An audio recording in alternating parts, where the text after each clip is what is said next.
Okay, unpacking time. This is from Taiwan. So, nakita ko sa mga suggestion na pasalubong from Taiwan is masarap daw yung mga noodles doon. So, husband bought, sabi niya different kinds of noodles. So, meron ditong 1, 2, 3, 4, 5, 6, 7, 8 kinds of noodles. Ito, ano ba nakalagay?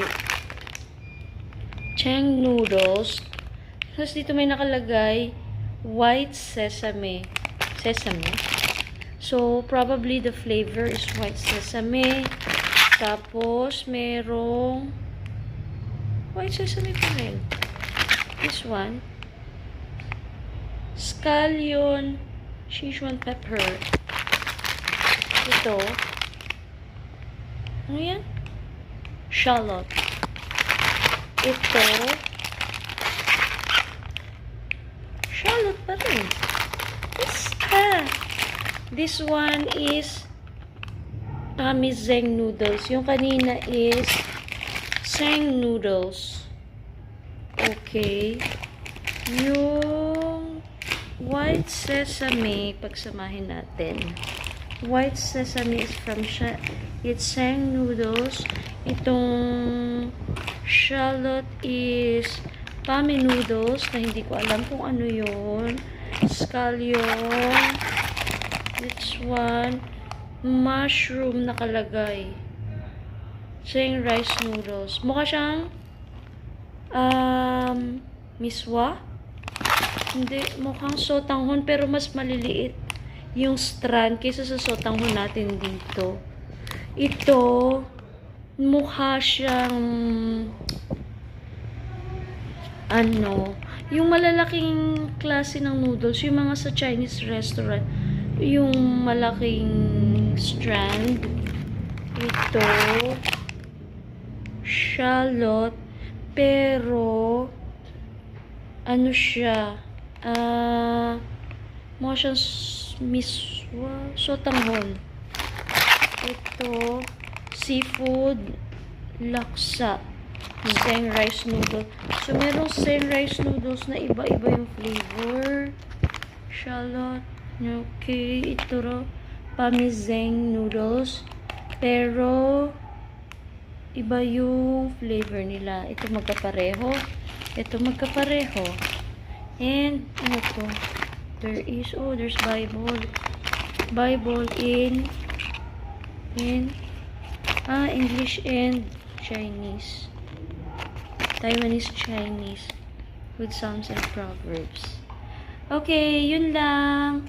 So, titikman namin to. Kasi, nabasa ko sa mga vlog na, nakita ko sa mga suggestions na masarap daw ang noodles from Taiwan. First time ko nag-order ng ganito. Oh, wow, matagal pa yung expire. I think this is the expiry date. Sa 2026 pa. Wow. What if tikarin natin? Charot. Yun lang. So, itatry ko to ngayong pan noodles. Okay, yung shallot. Kagabi bumili kami ng noodles sa Lamien and meron siyang natirang broth. So, sabi ko gamitin na lang namin to. Challenging dito kasi puro siya character. And tinatamad na ako mag-translate.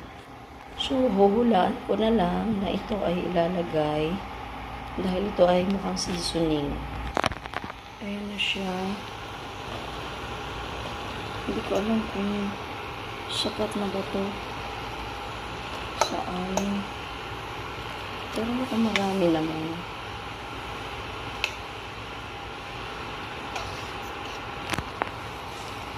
Tinikman ko siya. Masasabi kong masarap.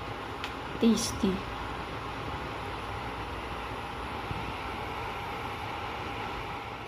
Okay. So, titikman ko na ng konti yung noodles na ginawa ko. Noodles from Taiwan. Pinagmamalaki ng Taiwan. Sa noodles muna tayo. Okay.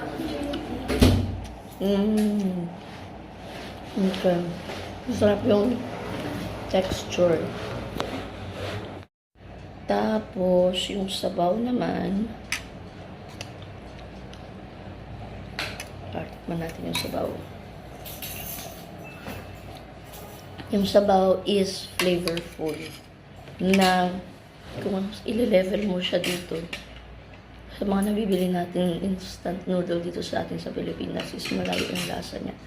Ito yung lasa ng flavor is kasing lasa rin ng nabibili mo na yung timpla sa mga Chinese restaurant. Oo nga, malamang kasi galing to ng Taiwan.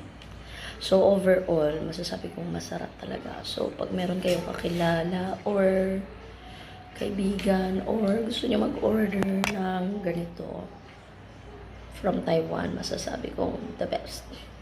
Recommended. Ita!